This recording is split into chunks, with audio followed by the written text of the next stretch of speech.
Hello नमस्कार दोस्तों, आपका स्वागत है हिंदी स्टेनो में। आज हम बहुत महत्वपूर्ण डिक्टेशन लिखेंगे।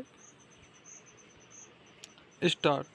सभापति महोदय, बहुत कम हुआ है कि सारे भारतवर्ष के प्रतिनिधियों को एक जगह एकत्रित होने का ऐसा अवसर जैसा आज मिला है। कहीं विधानसभा में, कहीं संसद में। कहने को तो आज भारत के ही हम सब प्रतिनिधि हैं, लेकिन जो विशाल प्रतिनिधित्व आज मैं अपने सामने देख रहा हूँ, जिसमें जीवन का एक स्पंदन सारे भारत के हृदय की धड़कन है, वह मैं देख रहा हूँ। शायद अन्यत्र ऐसा दृश्य नहीं मिलता। इसलिए आज समाज को पूरे एक बार एक हृदय से कहना चाहता हूँ कि यह साक्षात्कार आपका और हमारा हुआ है। यह एक नए इतिहास की नींव डालता है। यह एक नए इतिहास का प्रतीक है।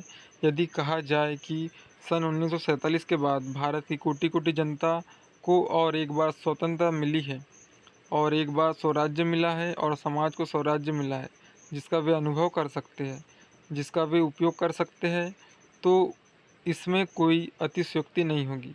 हमारे संविधान बनाने वालों ने यह अनुभव किया था कि खाली संसद बनाने से और विधानसभाओं के बनाने से हमारा स्वराज्य पूर्ण नहीं हो सकता। हमारे स्वराज्य का ढांचा, हमारी संसद का ढांचा पूरा नहीं होता। लेकिन उनके पास समय नहीं था। उनको 4 वर्ष में संविधान बनाना था, इसलिए उन्होंने उसको बनाया, केंद्र और राज्य स्तरों पर बनाया, और उसके अनुषंगिक जो भी संस्थाएं और संगठन हो सकते थे, जिनकी कल्पना की जा सकती थी, जैसे उच्चतम न्यायालय, उच्च न्यायालय और लोक सेवा आयोग, इन सारी चीज़ों की कल्पना करके उन्होंने संविधान बनाया। लेकिन बहुत कुछ उनको छोड़ देना पड़ा। 4 वर्ष में वे पूरा नहीं कर सकते थे। इससे कई कारण थे। संविधान सभाओं की चर्चा में कई बातें आ गई थी। किसी ने कहा था कि इसकी क्या आवश्यकता है, और किसी ने कहा इसकी बड़ी आवश्यकता है। इसलिए उन्होंने कुछ निर्देशक सिद्धांत दिए, कुछ ऐसे सिद्धांत दिए जिसके अनुसार सरकारों को क्या कार्य करना था। उन्होंने कहा कि यह आप कीजिए। उनमें से पंचायत राज एक है। उन सिद्धांतों में यह भी है कि जितना शीघ्र हो सके यह पंचायती राज संस्था स्थापित हो। आज मैं आपको एक छोटा सा उदाहरण देता हूँ। हमने अपने लिए लोकतांत्रिक पद्धति चुनी, अपनाई, लेकिन लोकतांत्रिक पद्धति में क्या ऐसा होता है। वर्तमान युग विज्ञान का युग है, और प्राचीन युग अध्यात्मी था। सत्य यह है कि मनुष्य न तो अध्यात्म को ही पचा पा रहा है, और न पूरी तरह विज्ञान को ही अपना पा रहा है। कारण, विज्ञान भौतिक सुविधाएं तो देता है, परंतु शांति नहीं दे पा रहा है। जहाँ तक अध्यात्म का प्रश्न है, उससे शांति तो मिलती है, पर जीवन समय से पीछे छूट जाता है।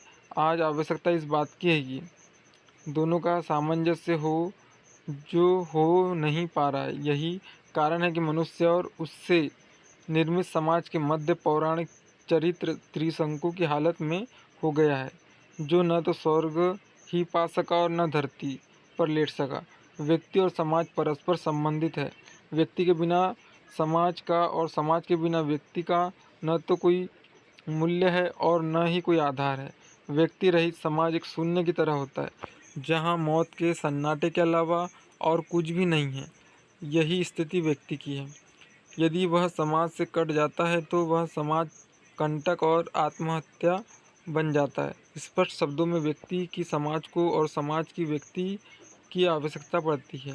ये दोनों ही एक दूसरे के बिना व्यर्थ नज़र और अर्थहीन होकर समाजघाती आत्महत्या स्थितियों को विकसित करते हैं।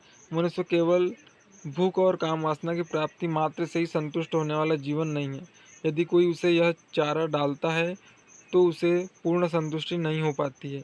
यूं भी भूख और भोग से ही संतुष्ट होना पशु धर्म है, मानव धर्म नहीं। मनुष्य और पशु में पर्याप्त अंतर है। मनुष्य इन उपर्युक्त वासनाओं से ऊपर उठकर विवेक से भी काम लेना चाहता है, अतः उसे भोग की अपेक्षा ज्ञान अर्जन की भी आवश्यकता होती है। करुणा अपने बीज अपने आलंबनों या पात्रों में नहीं फेंकती है, तथा जिस पर करुणा की जाती है वह बदले में करुणा नहीं करता, जैसा कि क्रोध और प्रेम में होता है, बल्कि कृतज्ञ होता है। वह श्रद्धा या ने प्रीति करता है। बहुत से औपन्यासिक कथाओं में यह भी दिखाई दी गई है। युवतियाँ दुष्टों के हाथ से होता है, अपने उद्धार करने वाले युवकों के प्रेम में फंस गई है।